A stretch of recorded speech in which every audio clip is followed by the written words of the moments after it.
Hello and welcome to the interview here on France 24. My name is Markus Karlsson, and today we're taking a closer look at the legal merits of the case brought against Dominique Strauss-Kahn. The now former IMF chief stands accused of sexual assault in New York, but he says he's innocent. Both the prosecuting side and the defense are now preparing for what could become a lengthy legal battle. My guest today, Jami Floyd, joins us from New York. She's a lawyer by training and she's a legal and political commentator. As a journalist, she's covered high-profile trials for Court TV and the major American network ABC. Jami Floyd, thanks very much indeed for taking the time to speak to us. Thanks for having me. Let me start with this question. Dominique Strauss-Kahn, he stands accused of several counts of sexual assault and attempted rape. How strong do you think the prosecutor's case is here? Well, it's very, very early in the case. Of course, we've been talking about nothing else here in New York, in the U.S., and around the world, it seems, for the better part of a week. But this is going to be, as you said in your introduction, a lengthy legal proceeding. So we're really at the very cusp of the case. It's hard to speculate about how strong the prosecution's case is. Of course, they've leaked a lot of information, and we in the press have run with it. So it seems like the prosecution has a strong case, but we've not yet heard from a single witness. We've not yet heard from a single expert. It's too early to know how strong a case they have. We haven't heard from the victim, and haven't heard from the defendant. So I would be speculating to say. How long do you think this will take? How long will it take before there is a verdict? That's a great question. We have here in this country something called the right to a speedy trial. So if Mr. Strauss-Kahn decides to invoke his right, and it's the defendant's right to a speedy trial, all of this could unravel very, very quickly. Very few defendants do that, however, because you want the time to investigate, to develop your theory of the defense, and that's why we have these very long, drawn-out cases. You'll remember the O.J. Simpson trial. That took almost a year, and that went on and on and on. I doubt this will go on for quite that long, but I imagine we're looking at several months at least before we get to a verdict in this case. We have heard some details from the defense side. Strauss-Kahn's lawyer has said, quote, "The evidence we believe is inconsistent with a forcible encounter," unquote. Talk us through the legal language there. What does that mean, and how do you think the defense is going to play this?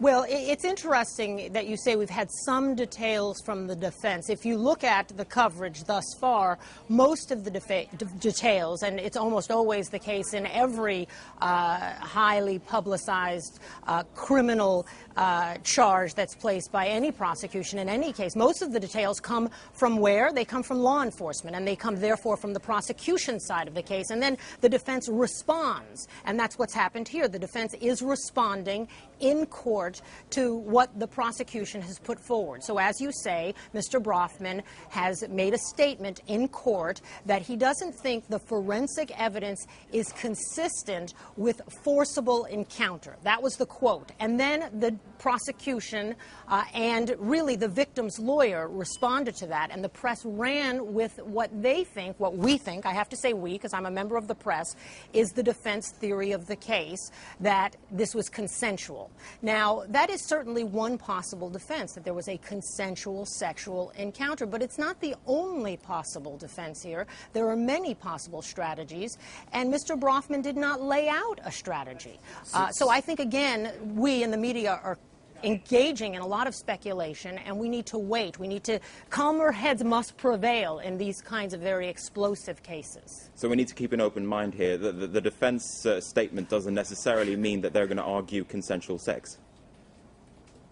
No, no, no. It could mean that perhaps, as many people in France seem to think, there was some sort of conspiracy here. It could, of course, mean that they do plan to argue consensual sex. But we've seen cases in the United States where it seems like a slam dunk for the prosecution. It seems overwhelmingly bad for the defense in the first days or weeks of a case. And then, lo and behold, it turns out that that the defendant was not guilty, or indeed that the defendant was innocent. Think back, I don't know if people in France follow it at all, something we had here called the Duke Lacrosse case, where a young woman who was a stripper claimed that she'd been raped by some boys in a fraternity house, or essentially what was a fraternity house, a place where a lot of young men lived on a college campus or just off a college campus. The boys, it looked so bad for them. It was certainly something had happened. 3 young men, their names paraded through the media for the better part of a year. It turned out that, in fact, no sexual assault had occurred at all.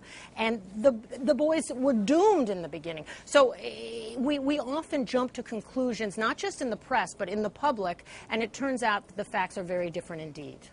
Now, you referred earlier to Dominique Strauss-Kahn's trial lawyer, Benjamin Brafman. Who is he? Is he well known in legal circles in New York? Oh, yes. He's well known not just in legal circles in New York, but across the country, and I think in the general public. He's represented some of the more famous criminal defendants, including P. Diddy, or better known now as Sean Combs, now that he's grown up. He's a very famous rap star. I think most people in France probably know him as well. He represented Plaxico Burress, who is a very well-known athlete who accidentally shot himself. He was carrying a gun that he wasn't supposed to be carrying.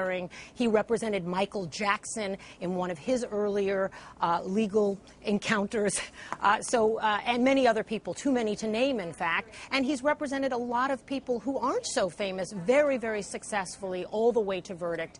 He has a good track record in court. And let me say, Marcus, that criminal defendants generally lose in America. If you go all the way to trial, most of the time the case falters. Prosecutors don't go to trial. They don't take a case to verdict unless they're likely to win in our country. They settle the case if they think they're going to lose. So if Brafman gets to trial and wins in most of his cases, or many of his cases, I should say, that shows that he's a pretty darn good lawyer. And so Dominique Strauss-Kahn has chosen one of the better criminal defense attorneys in the country, if not one of the best. I want to go back to something that you alluded to before. Now, some believe this could all be a setup, for instance, for political reasons, to get Dominique Strauss-Kahn. In your mind, is that a possibility at all? Well, some believe in your country, not so much in our country. It's quite fascinating. I read one article that suggested, or several articles that suggest that as many as, and please correct me if I'm wrong, somewhere between 50 and 70% of people surveyed think that there's at least a possibility in France, at least a possibility that this is a setup. Whereas here in the United States, nobody seems to think this is a setup. And at the same time, we have a presumption of innocence in our country when you walk into the courtroom. And of course, there's a presumption of innocence in many European countries as well.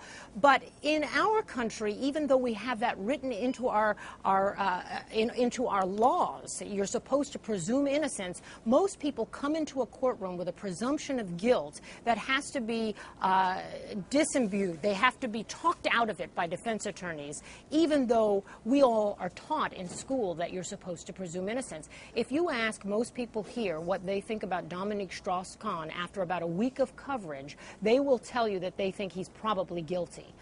Do I think it's a possibility? I, as a member of the media, am not going to speculate, but I do think it is my responsibility as a member of the press to maintain an open mind, to only report the facts, and to not speculate about whether there was a conspiracy or about whether or not he's in fact guilty. I have a few more questions that I want to put to you, so we're going to have to move along quite quickly from here on. Now, there's been outrage here in France about Strauss-Kahn's so-called perp walk, when he was led in handcuffs in front of cameras. Was that really necessary? Did the police not have a choice not to do that? That's a question that a lot of people this side of the Atlantic are asking. I'll answer it very quickly. I know in France there's a specific law against it. I wish there were a law here against it. It's completely at the discretion of the police in the United States, and they do it at their discretion. They do it in high-profile cases, and your countrymen are correct, men and women are correct. They did it because this is a high-profile case, and they wanted to be seen with Strauss-Kahn in handcuffs. And I think it's an outrage. As a former criminal defense attorney, as a constitutional lawyer, I think the perp walk should be eliminated entirely. Now, you talked about the need for the media to be balanced and all of this. How important do you think that the court of public opinion, what kind of a role will it have from here on in?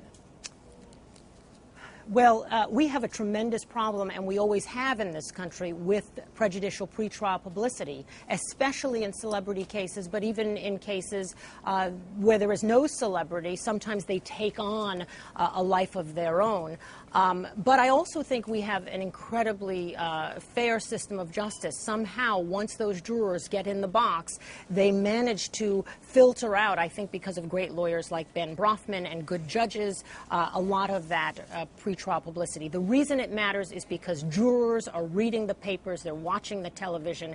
Every potential juror that's out there is being biased by what we put in the press, so we have to be very careful. The court of public opinion becomes ultimately the courtroom that will decide the fate of this man, and that has to do with justice for the victim also. You only want the perpetrator that is in fact guilty to go to prison. We don't want to put innocent people behind bars, and in this case we only want a victim who is telling the truth to receive justice. Jami Floyd, it's been very interesting to talk to you. Thanks very much indeed for speaking to us today here Marcus. at France 24. And with that, we're going to wrap up the program. Thanks for watching.